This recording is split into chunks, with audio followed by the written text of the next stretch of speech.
Upang ipakita ang aking tapat na pasasalamat, ipinahanda ko ang tanyag na Supreme River Prawn. Ang putaheng ito ay hindi laging madaling mahanap. Kaya naman, sa pagkakataong ito, inaanyayahan kitang manatili at tikman ito kahit minsan bago ka bumalik sa estate. Oh, kaya matitikman na rin sa wakas ng matandang ito ang tanyag na Supreme River Prawn ng kanyang apo. Ganoon ba? Tungkol naman sa usapin sa sekta ng Kungdong, huwag mo nang masyadong isipin iyon.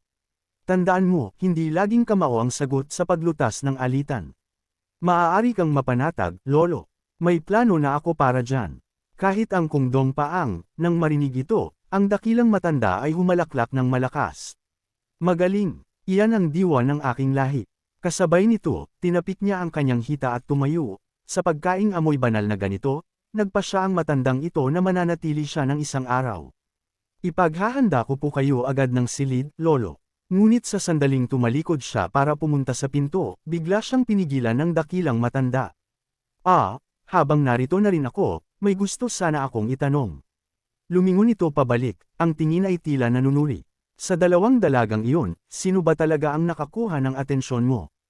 Ang batang binibini ba mula sa pamilya Pang o ang maliit na firecracker mula sa Tanglan? Lolo, nagkakamali po kayo. Magkakaibigan lang po kami. Muling umalaklak ang dakilang matanda. Talagang hindi nalayo ang bunga sa puno. Nang gabing iyon, ang piging ay parang isang ipu-ipu dahil naging abala si Jinwoo sa pag-aasikaso ng mga panauhin hanggang sa malalim na gabi, mula kay Bureau Chief Fan at ang kanyang minamahal na anak na si Luna hanggang sa mga mukhang iilang beses pa lamang niyang nakikita. Tila ba bawat bayani at tanyag na martial artist ay nagtipon doon. Sa partikular, dumaan din ang magkapatid mula sa sekta ng Chiingong Escort upang makiisa sa pagdiriwang. Sila ay nasa kanilang paglalakbay pabalik sa Liaoning at Jilin. Galing pa sa Hebei at pansamantalang huminto sa Hongho County upang kumuha ng balita, sinamantala ng magkapatid ang pagkakataon na magbigay pugay bago umalis. At sa ganoong paraan, ang pagdiriwang ng kaarawan ay nagtapos sa isang maingay at masayang kapaligiran. Ang Danjan Dojo ay agad na bumalik sa pamilyar na ritmo ng pang-araw-araw na pagsasanay. Si Trin Malong ay nakayukod sa isang sulok, nanginginig ng hindi mapigilan. Grabe, nakakanginig ng buto ang lamig. Ano kayang antas ng cultivation ang kailangang maabot para hindi na maramdaman ang lamig? Haha, nananaginip ka. Nabalitaan ko na ang ilan sa mga master na dumalo sa piging kanina ay sapat na ang lakas. Ang pader ng pighati, gaano kaya karaming dugo at luha ang kailangang damanak para mabigyan ito ng ganoong kaunos-lunos na pangalan? Eksakto, sa madaling salita, tanging ang mga tunay na henyo na pinili ng Astral Chi ang may kwalifikasyon. Pero ang senior brother ay kayang gumamit ng Claw Chi. Kailan kaya natin malalagpasan ang Blade Chi at mahahawakan ang hangganan ng Astral Chi? Nang marinig ang kanilang usapan, ngumiti lang si Yon. Sige na, tama na iyan. Huwag niyo nang takutin ang mga mas bata. Kasabay nito, itinataboy ni Chung Maong ang ilang tuta na nangangat-ngat sa kanyang mga paa. Biglang nanigas si Yon, ang kanyang tingin ay nakatutok. Sumulyap si Yin sa paligid, iniisip sa sarili na tila bawat senior na nakabara sa harap ng Wall of Lament ay lampas na sa kanilang kabataan. Isa sa mga lalaki ang nagsalita sa tatlong kara-rating lang na mga master. Tama po, hayaan niyo po akong tawagin ang may-ari. Maaari ko po bang itanong kung saan nanggaling ang mga senior? Isang lalaki mula sa kanilang grupo ang sumagot. Pinaponte kami rito ni Miss Milan, kaya pakiusap, maging komportable kayo. Ang matanda na nakaberdeng balabal ay nagsalita. Nakabalita ako na ang mga escort mula sa fun agency ay sasali rin sa atin sa pagkakataong ito. Hindi lang mga escort, sabi-sabi na ang kanilang chief mismo ang darating. Nang marinig ito, hindi niya mapigil ang mawala sa sariling pag-iisip. Ang chief escort mismo, pabulong niyang sabi. Palagay ko ay may katuturan iyon. Ang ganitong kalidad ng special training course ay hindi para sa kung sinong ordinaryong bantay lang. Ang kanyang mga mata ay gumala, ang puso ay mabigat sa pag-aalala. Totoo na si Miss Min ang nagpadala sa amin. Pero itong Wall of Lament, isang hadlang na wala pang sinuman sa kasaysayan ang nakabasag. May pag-asa ba talaga tayo? Paano kung mabaigo na naman sila sa pagkakataong ito? Natatakot siya na baka manatili na sila sa picture realm na ito habang buhay, nakatadhanang mamatay ng may pagsisisi. Sa mismong sandaling iyon, lumabas si Jinwoo mula sa mga silid sa loob, ang kanyang presensya ay tunay na pambihira. Maligayang pagdating, mga senior. Ang pangalan ko ay Jinwoo. Nang makita siya, ang tatlong master ay agad na nagsulot. Ngayon lang tayo nagkita. Ako si Lu Lijing. Ang pangalan ko ay Jiang Yuanbi. Tahimik niyang sinuri ang tatlong lalaki. Pagdating sa wagas na husay, malamang ay mas nakataas ako sa tatlong ito. Pero buti na lang at wala silang mayabang na ugali na nagmamataas dahil lang sa matanda na sila. Sa isip na iyon, nagsalita siya. Kayong tatlo ay dapat magpahinga muna at bawiin ang inyong lakas ngayong araw. Magsisimula tayo sa pagsasanay bukas. Gayunpaman, kung sabik na kayong magsimula, maaari na tayong mag-umpisa ngayon din. Ano ang desisyon ninyo? Sa kanyang mga salita, agad na nagtipon ang tatlo upang magbulungan. Biglang humalaklak si Lu Lijing. Desperado na kaming makamit ang breakthrough. Walang dahilan para mag-aksaya pa ng kahit isang sandali. Magsimula na tayo agad. Sige, maikli niyang sagot, saka tumalon sa isang mas mataas na pwesto. Kung ganoon, inaanyayahan ko kayong tatlo. Sigurado akong may ideya na kayo sa kung ano ang kailangang gawin. Sa katunayan, ang tinatawag na accelerated training course na ito ay walang malalim na sikreto. Ang bawat isa sa inyo ay lalaban sa akin ng one-on-one. Kailangan ninyong makamit ang sarili ninyong kaliwanagan. Iyon lang. Mula sa isang nakatagong sulok, lihim na nagmamasid ang dalawang magkapatid na Tang. Kumunot ang noo ni Tangya, ang tinig ay puno ng pag-aalinlangan. One-on-one na labanan. Ha, ipinapahiwatig ba niya na ganoon kadaling basagin ang pader na iyon? Nang marinig ito, agad na sumingit si Tang Zhaoling. Sa nakikita ko, malamang ito lang ang tanging paraan. Tutal, anong buti ba ang nagawa ng gabay ng sikat na master o ng nakabukod na pagsasanay sa kahit kanino? Lumingon palayo si Tang Yaling, naiinis. Iyan mismo ang dahilan kung bakit nakikita ko itong napakakatawa-tawa. Ang mga tao ay nabastak sa hangganang iyon sa buong buhay nila. At ngayon ay iniisip niya na ang ilang simpleng tunggalian lang ang kailangan para makamit ang breakthrough. Kung ganoon lang iyon kadali, hindi sana iyon tinawag na Wall of Lament. Lumingon pabalik si Tang Zhaoling. Matalim ang kanyang mga mata. Nagsasalita ka na parang malapit ka na ring makabasag. Mahigit isang taon na ngayon, may progreso ka na ba? Namula ang mukha ni Tangga sa galit habang nauuto. Malapit na akong makabasag. Naririnig mo ba ako? Nahirapan ka rin namang lampasan iyon, nahirapan. Ngumisi si Tang Xiaolang. Hindi man lang ako pinagpawisan. Ang pangalang iyan ay talagang nakakairita sa akin. Sabi ni Tang Heilang habang mapagmahal na ginugulo ang buhok ng kanyang nakababatang kapatid. Biro lang. Alam mo naman na malapit na rin akong mag-breakthrough. Para sa akin, ang pag-abot sa susunod na realm ay siguradong bagay na, di ba? Pero kung magtagumpay nga ito, siguradong gagawa ito ng malaking ingay, hindi ba? Malamang si Ama ang unang kakatok sa pinto. Dahil kahit sa loob ng pangunahing angkan, marami pang masters ang nakulong sa harap ng Wall of Lamentation. Pero kung ang tinatawag na intensive training na ito ay talagang makakatulong sa isang tao na wasakin ang Wall of Lamentation, ang essence yung makukuha nito ay magiging mas malaki kaysa sa ngayon. Sa training grounds, nakatayo at naghihintay si Jinwoo. Matapos ang maikling usapan, ang kanyang matatag na tinig ay bumasag sa hangin. Haharapin ko kayo ng paisa-isa. Sino ang gustong mauna sa leksyon?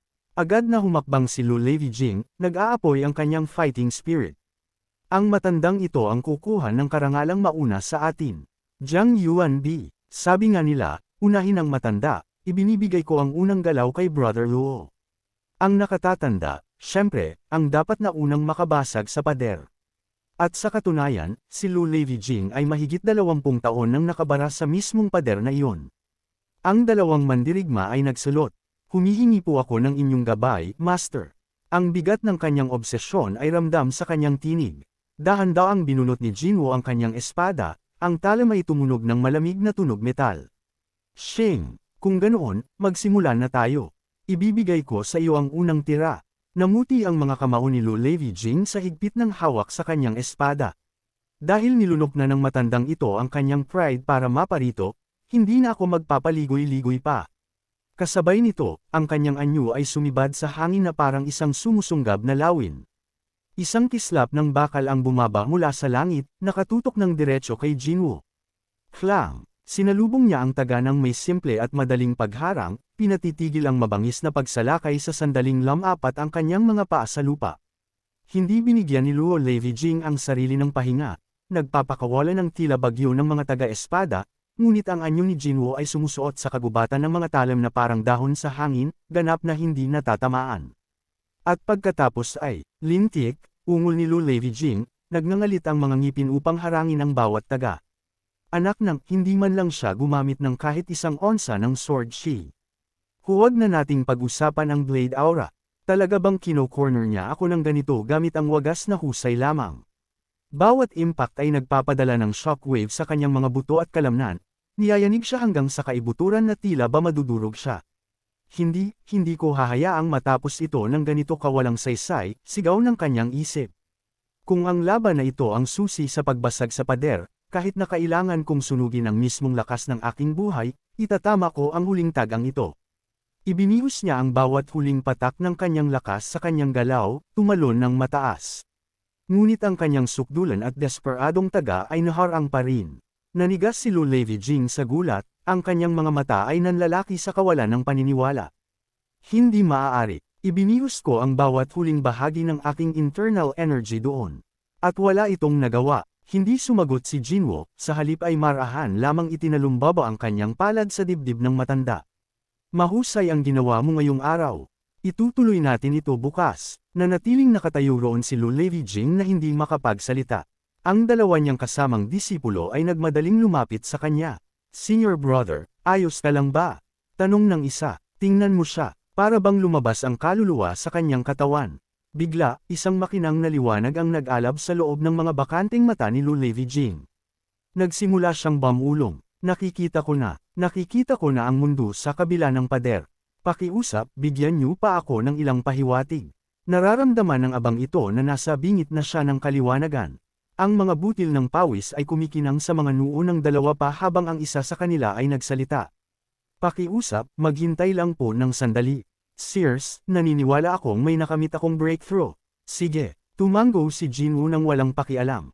Magsimula na ba tayo? Nang wala ng iba pang salita, hindi nagpigil si Jinwoo, ang kanyang anyo ay lumalabo habang tumatalon sa hangin, ibinababa ang kanyang espada na parang kidlat mula sa kalangitan.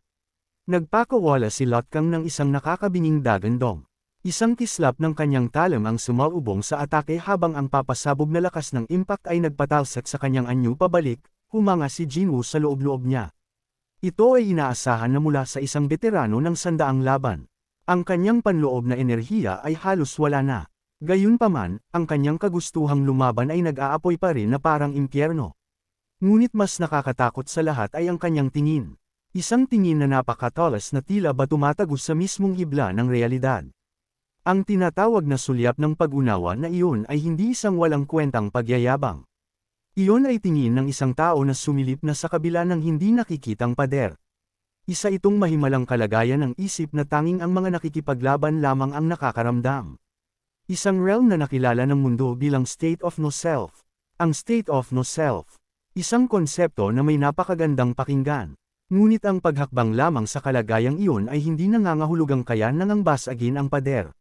Dalawang magkaibang bagay iyon. Ang susi ay makamit ang isang tunay na epiphany. Isang biglaang sandali ng kaliwanagan sa gitna ng labanan kung saan naiisip ng mandirigma ang sukdulang bersyon ng kanilang sarili. Isinasagawa ang kanilang sining ng may ganap na perpeksyon. Iyon lamang ang tanging susi sa pagwasak sa mga tanikala ng isa. Kaya ang plano ay malinaw na parang kristal.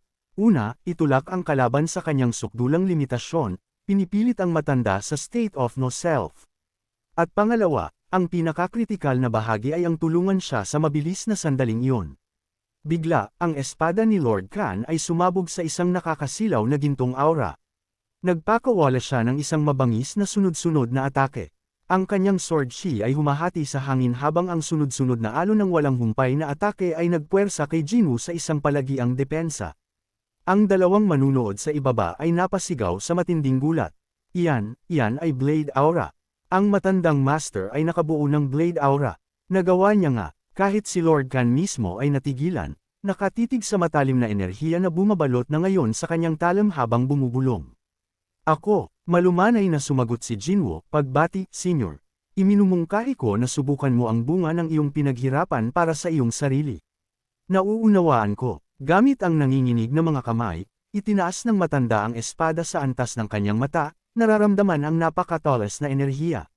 Totoo ito, Talagang Blade Aura ito, ganap siyang napuno ng emosyon.